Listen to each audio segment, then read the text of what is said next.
اعوذ باللہ من الشیطان الرجیم بسم اللہ الرحمن الرحیم یوصیکم اللہ تعالیٰ تم کو وصیت کرتے ہیں، اللہ تم کو حکم دیتے ہیں فی اولادکم تمہاری اولادوں کے بارے میں، للذکری مردوں کے لیے مثل حظ الانثیین دو عورتوں کے برابر حصہ ہے، وراثت میں مردوں کے لیے دو عورتوں کے برابر حصہ ہے۔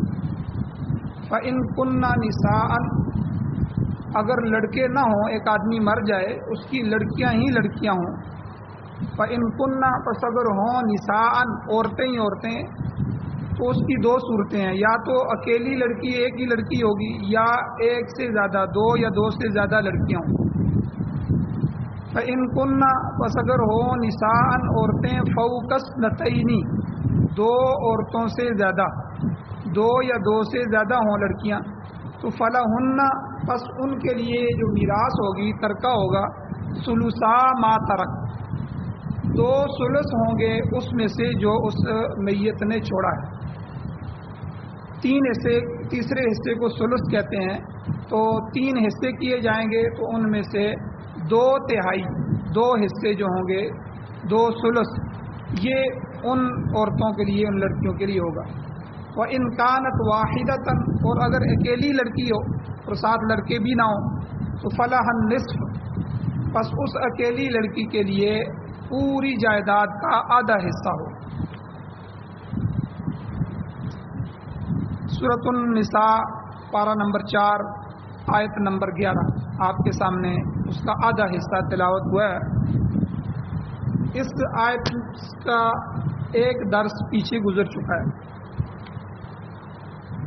اور اس درس کا خلاصہ یہ ہے کہ اللہ تعالیٰ نے اس آیت میں، اس کو آیت وراثت بھی کہتے ہیں، جس طرح آیت الکرسی ہے قرآن مجید میں، اسی طرح جو ہے سورہ فاتحہ کی آیات ہیں، تو اسی طرح فضیلت میں یہ آیت وراثت بھی ہے۔ اس میں اللہ تعالیٰ نے وراثت کے تفصیلی احکام بیان فرمائے، اور زمانے تین گزرے ہیں۔ ایک زمانہ ہے جسے زمانہ جاہلیت، دور جاہلیت کہتے ہیں، ایک اسلام کا ابتدائی دور جب احکام نازل ہو رہے تھے اور ابھی تک جو ہے وہ بہت ساری چیزوں کو برداشت کیا جا رہا تھا، اور بہت ساری چیزیں بن رہی تھیں، نماز ابھی مکمل نہیں ہوئی، اور اسی طرح روزہ زکوٰۃ وغیرہ اور یہ ساری چیزیں بن رہی تھیں، تو یہ ابتدائی اسلام کا دور۔ اور ایک ہے اسلام کا آخری دور، مضبوط دور، ہر چیز مکمل ہو گئی، الیوم اکملت لکم دینکم واتممت علیکم نعمتی، اللہ نے فرمایا کہ اب دین میں کمی پیشی نہیں ہے، اب کوئی مزید حکم نازل ہونے والا نہیں، اب نماز کی آیتوں کو بڑھایا کم نہیں کیا جائے گا، اب ہر چیز اپنی جگہ پہ مکمل ہو چکی ہے، دین مکمل ہو گیا۔ تو ان تین دوروں میں وراثت کے مختلف احکام رہے ہیں، یہ تفصیلاً میں نے پچھلے درس میں بیان کر دی ہیں کہ دور جاہلیت میں وراثت کی بنیاد کیا تھی، کس بنیاد پہ وہ وراثت تقسیم کرتے تھے، بنیاد کیا تھی، سبب کیا تھا، علت کیا تھی، وجہ کیا تھی، کس وجہ سے وہ وراثت دیتے تھے، فلاں وجہ ہے اس لیے ہم اس کو وارث بنائیں گے، اس کو نہیں بنائیں گے۔ تو دور جاہلیت میں تین سبب تھے۔ ایک سبب تھا نسب، کہ یہ اس میت کے نسب میں سے، نسب میں سے تین چیزیں ہوتی ہیں، بیٹا، بیٹیاں، بیوی۔ بیٹا بیٹی تو اس طرح ہوتا ہے، اور بیوی زوج ہو جاتی ہے، یعنی اس کے ساتھ نکاح کا تعلق ہوتا ہے۔ تو اب جاہلیت میں بیٹیوں کو تو بالکل وراثت نہیں دیتے تھے، اور بیوی کو بھی نہیں دیتے تھے، کیونکہ یہ عورتیں ہیں، وہ کہتے تھے عورتوں کی کو وراثت کی ضرورت نہیں ہے، عورت کو وراثت دینی کیا ہے، عورت تو اس طرح نکل گئی۔ باقی رہ گئے بیٹے، تو بیٹوں میں سے جو نابالغ ہوتے تھے، نابالغوں کو بھی وراثت نہیں دیتے تھے، اس کو وراثت کی کیا ضرورت ہے، یہ تو گھوڑے کی پیٹھ پہ بیٹھ ہی نہیں سکتا، یہ تو لڑائی نہیں کر سکتا، تلوار ہی نہیں پکڑ سکتا، ہم وراثت اس کو دیں گے جو بالغ ہوں گے۔ تو یہ غلط قانون تھا، اللہ تعالیٰ نے اس کی بھی اصلاح فرمائی۔ تو یہ دور جاہلیت کے اندر ایک سبب تھا نسب کا، دوسرا سبب تھا متبنہ، منہ بولا بیٹا، جس کو ہم اپنے زمانے میں لے پالک کہتے ہیں، کسی سے لے کے بیٹا پال لینا، اپنی اولاد نہیں ہے، کسی سے لے لیا، اس کو اپنا بیٹا بنایا. جیسے زید بن محمد، زید بن حارثہ رضی اللہ تعالیٰ عنہ کو حضور نے اپنا منہ بولا بیٹا بنا لیا تھا، ان کو پھر زید بن محمد کہا جانے لگا. پھر اللہ تعالیٰ نے جب احکام نازل فرمائے 22ویں سپارے سورہ احزاب میں، تو اس کے بعد دوبارہ ان کو زید بن حارثہ کہا جانے لگا کہ اللہ نے فرمایا ادعوہم لآبائہم، ان کو اپنے باپوں کی طرف نسبت کر کے بلاؤ، یہ تمہارے اصل بیٹے نہیں ہو جاتے. اس کے احکام آگے. تو دوسرے نمبر پر زمانہ جاہلیت میں وہ وراثت دیتے تھے منہ بولے بیٹے کو کہ بھائی یہ بھی اس کا اصل ہی بیٹا ہے. تیسرے سبب تھا جاہلیت میں ولا. ولا کہتے ہیں حلفیہ، دوستی کر لینا، پکا دوست. اس وقت حلیف اور حریف یہ قبائل بھی آپس میں ہوتے تھے، جس کی دوستی ہو جاتی تو وہ مر مٹتے تھے، اور دوستیاں پکی دوستیاں، تو اس کو بھی یہ وراثت دیتے تھے. یہ 3 سبب تھے دور جاہلیت. پھر جب اسلام آیا تو اسلام کے ابتدائی دور میں 5 سبب ہو گئے. ایک سبب تو یہی نسب کا، دوسرا متبنہ، شروع میں اسلام نے بھی منہ بولے بیٹے کو وراثت میں اسی طرح جائز رکھا جس طرح جاہلیت میں تھے. ایک تیسرا سبب تھا ولا. تو ولا یہ نہیں ہے جو اس میں بیان ہوئی ہے کہ حلفیہ قسم اٹھانا، بلکہ ولا کا جو ہے ایک ولائے موالات اور ولائے اعتاق.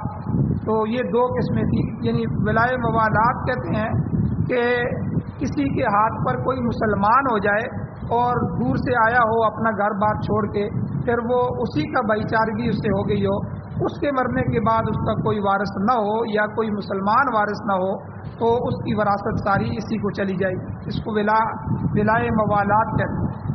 ولائے اعتاق کہتے ہیں کہ جو کسی مالک نے اپنے غلام کو آزاد کیا، اب اس غلام کے مرنے کے بعد جو ہے اس کا کوئی وارث نہیں ہے، یا وارث تو ہے لیکن وہ کافر ہیں، کیونکہ مسلمان کی وراثت کافر کو نہیں جاتی. تو اب یہ غلام کی وراثت ساری کی ساری مالک کو چلی جائے گی جس نے آزاد کیا. یا آزاد کا بھی اسی طرح معاملہ ہے، اس کی تفصیل بیان ہو چکی ہے. تو یہ ولا. اور تیسرا تھا ہجرت مواخات. ہجرت کی وجہ سے بھائی چارگی، اس بھائی چارے کو بھی اسلام نے وراثت میں شریک کیا. اور 5واں تھا نکاح. تو یہ 5 سبب ابتدائے دور اسلام میں تھے: نسب، متبنہ، ولا اور ہجرت مواخات اور نکاح. نکاح کی وجہ سے میاں بیوی بن جاتے ہیں. پھر بعد میں جب دور اسلام مکمل ہوا تو آہستہ آہستہ احکام میں تو بس 3 سبب رہ گئے. 3 سبب. پہلا تو نسب کا ہے کہ بیٹے بیٹیاں اور جو ہے یہ نسب کے رشتے بنتے ہیں میت کے. اور دوسرا سبب نکاح کا ہے کہ میاں بیوی آپس میں اگر فوت ہو جاتے ہیں تو ایک دوسرے کے وارث بن جاتے ہیں. تیسرا ولا ہے جو میں نے ابھی 2 قسمیں بیان کی ہیں. اب ان ولا کی 2 قسموں میں سے اعتاق والی تو اب ہے نہیں، کیونکہ آج کل تو غلام ہوتے نہیں ہیں. آزاد کرنے والا مسئلہ یہ تو ختم ہو، یہ شک تو ختم ہو گئی ہے. اب پھر اگر قیامت کے قریب دوبارہ اگر یہ شک بحال ہو جائے غلاموں والی تو پھر یہ آ جائے گی، لیکن ابھی فی الحال اس پہ شک پر عمل نہیں ہوتا. دوسری صورت بھی کبھی کبھی پیش آتی ہے. کوئی افریقہ سے یا دور سے کوئی بندہ آئے، کسی کے ہاتھ پہ مسلمان ہو جائے، پھر وہ اپنے علاقے کو لوٹ تو نہ جائے اور یہ مر جائے اور اس کی کسی وارث کا پتہ ہی نہ ہو، اس کی بچی کچی وراثت یا ہر چیز اس کی اسی کو چلی جائے گی جس کے ہاتھ پہ اس نے اسلام قبول کیا. لیکن یہ شک بھی بہت کم ایسا ہوتا ہے، اس لیے ہمارے معاشرے میں لاگو نہیں ہے. تو پیچھے رہ گئی 2 شکیں. ایک تھا نسب کہ اس کے نسبی جو رشتے ہیں ان کو وراثت جائے گی. دوسرا ہے نکاح کہ جس سے نکاح ہوا ہے، میاں بیوی ہیں، وہ ایک دوسرے کے وارث ہوں گے. اور باقی جو وارث ہیں دادا دادی، بھائی بہنیں یا اور عزیز و اقارب ہیں، اس میں 3 قسمیں ہیں جو وراثت ہے. تو ان میں سے جو سب سے میت کے قریب ہیں اس کے ہوتے ہوئے دوسرے کو وراثت نہیں ملتی، ان کو ذوی الفروض کہتے ہیں. ذوی الفروض وہ ہیں فرض حصے کو کہتے ہیں، یعنی جن کے حصے قرآن نے مقرر کر دیے ہیں. قرآن و سنت میں جن کی وراثت کے حصے مقرر ہو گئے ہیں، ان لوگوں کے ہوتے ہوئے پچھلا جو ہے وہ، اب مثال کے طور پر ایک میت فوت ہو گیا ہے، اس میت کا والد موجود ہے، اب وراثت والد کو جائے گی. اگر والد موجود ہے تو دادے کو نہیں جائے گی، یعنی اس کے والد کو آگے یعنی دادا کو نہیں جائے گی. ہاں اگر والد موجود نہیں ہے، فوت ہو گیا ہے، تو پھر پچھلا وارث جو ہے وہ آگے آ جائے گا، اس کو وراثت مل سکتی ہے. ذوی الفروض کہتے ہیں ان کو. پھر دوسرے نمبر پہ جو ہے وہ عصبات ہیں، عصبہ، یہ پچھلے وارث کو کہتے ہیں. ٹھیک ہے. ابھی مثال کے طور پر ایک میت فوت ہوا ہے، اب اس میت کے بیٹے بھی نہیں ہیں، بیٹیاں بھی نہیں ہیں، بیوی بھی نہیں ہے، وہ اکیلا ہے. اب پچھلے یعنی اس کے بھائی اور بہنیں آگے آ جائیں. اب بھائیوں اور بہنوں کو وراثت ملے گی. ٹھیک ہے. لیکن اگر بیوی موجود ہے اور بچے اور بچیاں موجود ہیں تو پھر پیچھے جو بہن بھائی ہیں وہ آگے نہیں آئیں گے، ان کو وراثت نہیں ملے گی.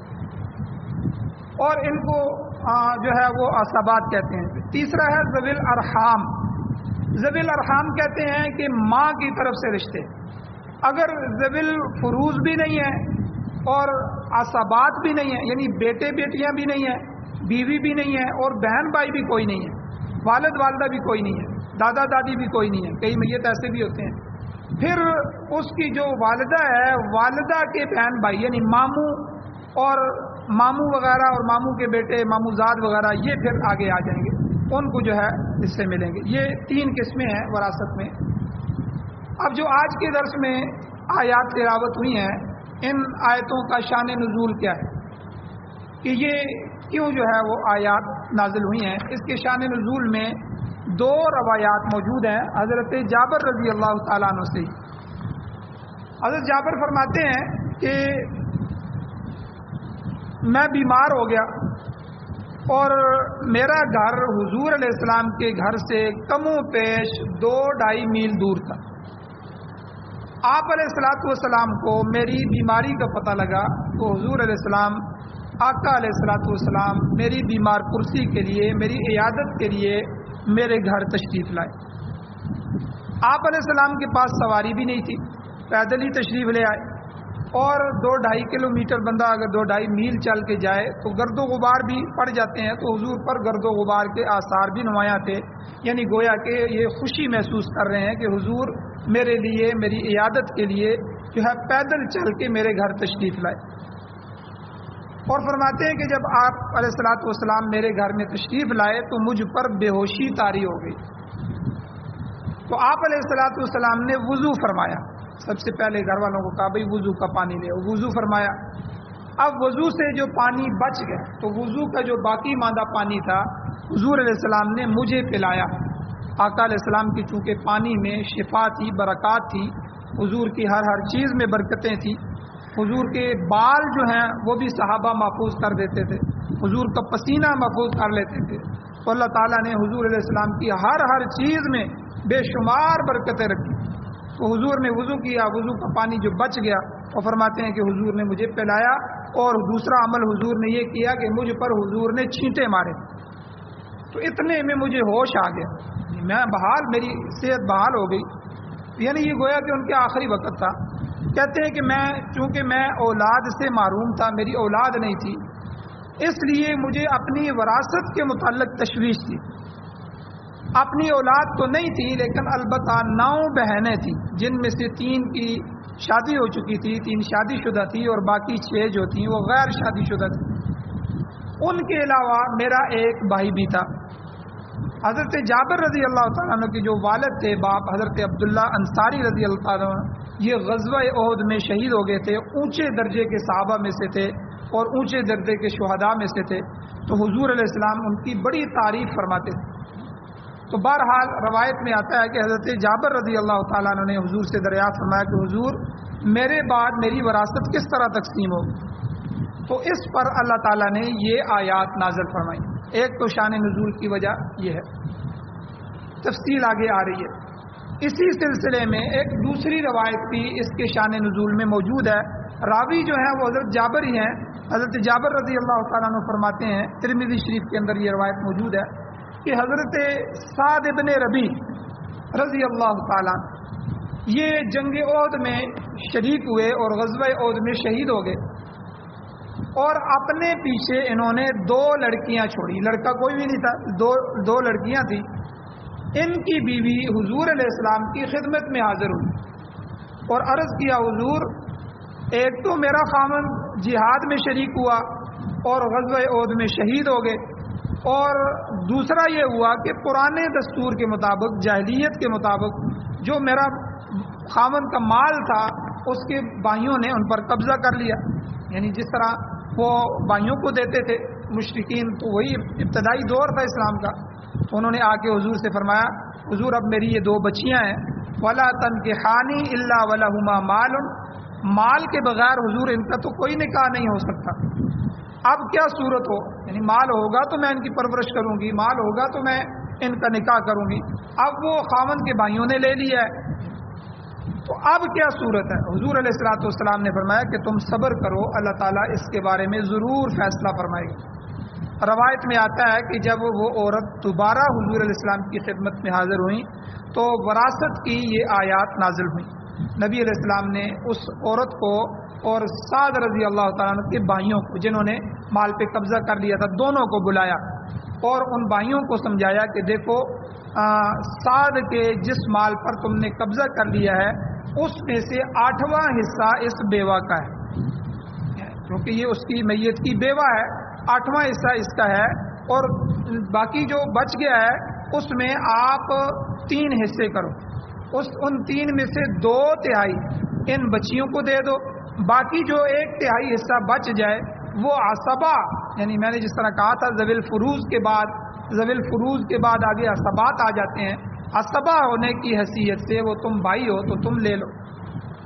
تو یہ 2 روایات ہیں، 2 حدیثیں ہیں جو اس کی شان نزول میں. اب بعض چیزیں ایسی ہیں جو کسی کی وراثت تقسیم کرنے سے پہلے بہت ضروری ہے. یہ مسئلہ بڑا اہم مسئلہ ہے کہ کوئی بھی آدمی اس کی وراثت تقسیم کرنے سے پہلے جو ہے وہ 4 درجات ہیں.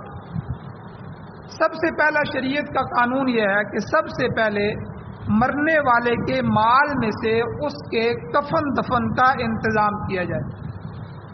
اگر کوئی بیٹا اپنی خوشی سے والد کا کفن دفن کا انتظام کرتا ہے تو ٹھیک ہے، کوئی بھائی آگے کر دیتا ہے یا کوئی پھوپھی کر دیتی ہے، کوئی بھی کہتا ہے جی کفن دفن کے اخراجات میری طرف سے ہیں، وہ ایک الگ بات ہے.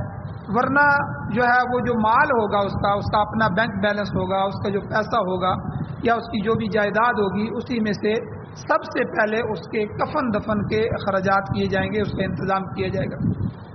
اور اس میں یہ بات یاد رکھی جائے کہ اس کام پر جو اخراجات کیے جائیں گے وہ اعتدال کے ساتھ ہونے چاہیے.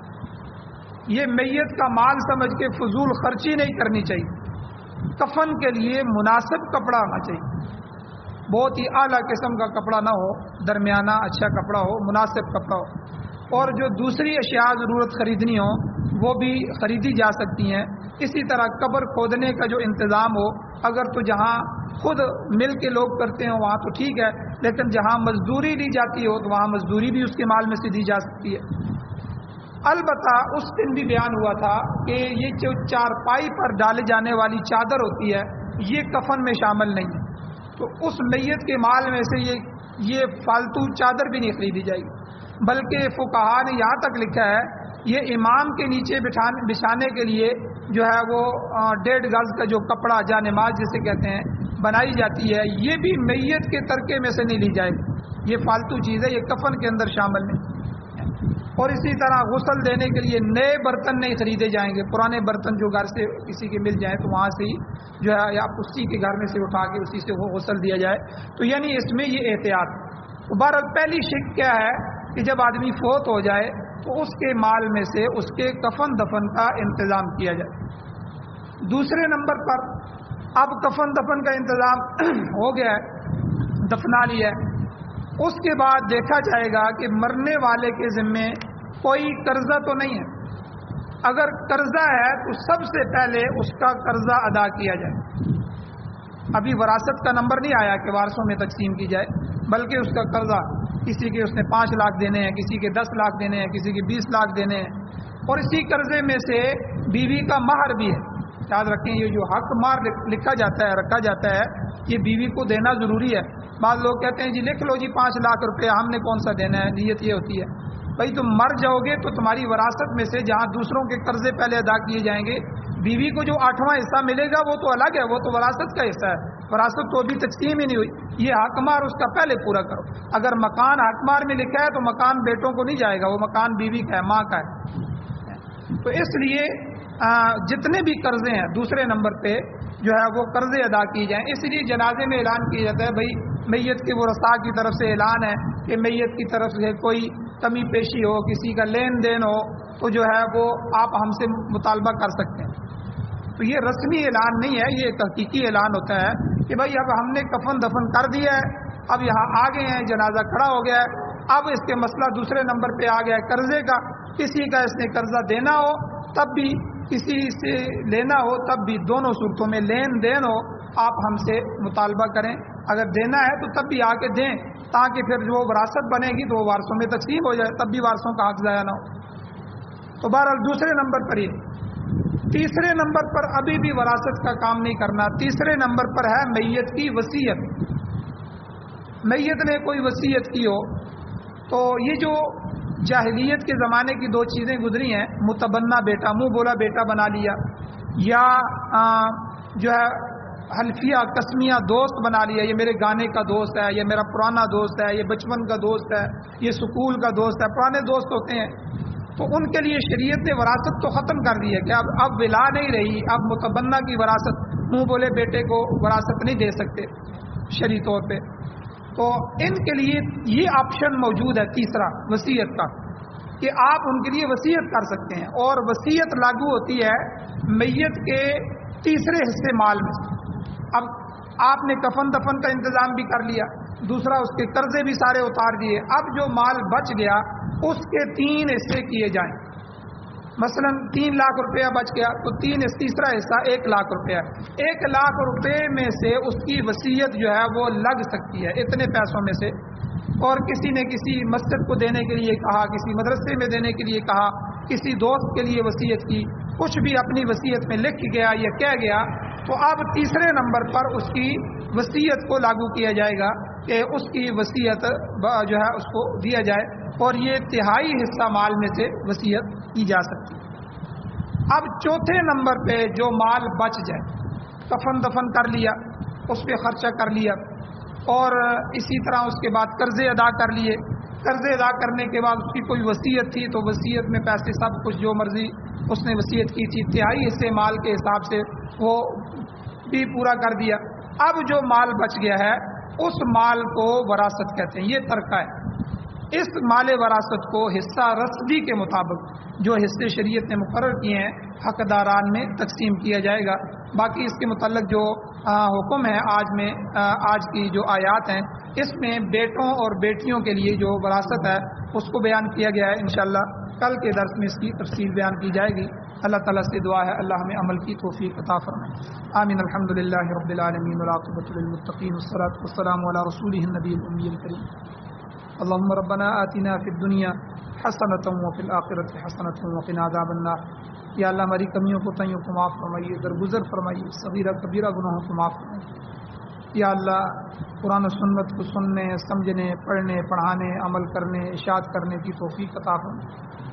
یا اللہ پورے پاکستان سمیت پوری دنیا میں امارت اسلامیہ خلافت راشدہ کا قیام نصیب فرمائیے، قرآن و سنت کی بہاریں نصیب فرمائیے، قرآن و سنت کا غلبہ نصیب فرمائیے، قرآن و سنت کو بطور آئین، بطور دستور، بطور ضابطۂ حیات ہمیں نصیب فرمائیے۔